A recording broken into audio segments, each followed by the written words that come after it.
नमस्ते, सुप्रभात। आज 29 अगस्त का भाग्योदय फाउंडेशन की युग ऋषि विचार श्रृंखला की 1338वीं 1338 कड़ी हम भाग्यवादी नहीं कर्मवादी बने, आज की पुस्तक पृष्ठ 10 से विषय लेता हूँ। शीर्षक है ईश्वर भाग्य विधाता है।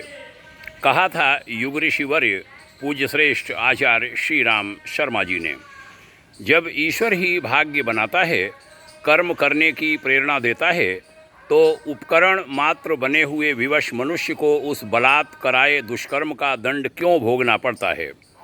वह दंड उस विधाता को ही क्यों न मिले जिसने किसी को बुरी प्रेरणा दी और बुरा काम कराया। यह ऐसे प्रश्न हैं जिनका भाग्यवाद के पास कोई उत्तर नहीं है। यदि यह विधि के विधान वाली मान्यता सही हो तो निश्चय ही किसी व्यक्ति को कुछ भी करने की आवश्यकता नहीं है। वह करता है तो बेकार कष्ट उठाता है और व्यर्थ ही झंझट में पड़ता है। तब तो अजगर करे न चाकरी, पंछी करे न काम, दास मलूका कही गए सबके दाता राम की उक्त के अनुसार व्यापार, व्यवसाय, कृषि, मजदूरी, व्यायाम, अध्यापन, नौकरी, सेवा आदि कोई काम करने की आवश्यकता नहीं है। जितना भाग्य में लिखा है वह तो मिल ही जाना है, फिर व्यर्थ श्रम क्यों किया जाए। वह तो मिल ही जाएगा, व्यर्थ कष्ट क्यों सहा जाए, वह तो निश्चित ही है।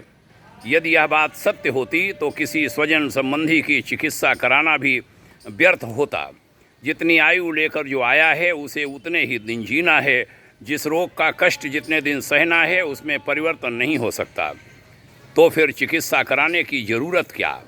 रोगी का कष्ट निश्चित है और मृत्यु का दिन भी पूर्व निश्चित है, तो फिर चिकित्सा में पैसा, समय और श्रम लगाने की न तो कोई उपयोगिता है और न कोई आवश्यकता।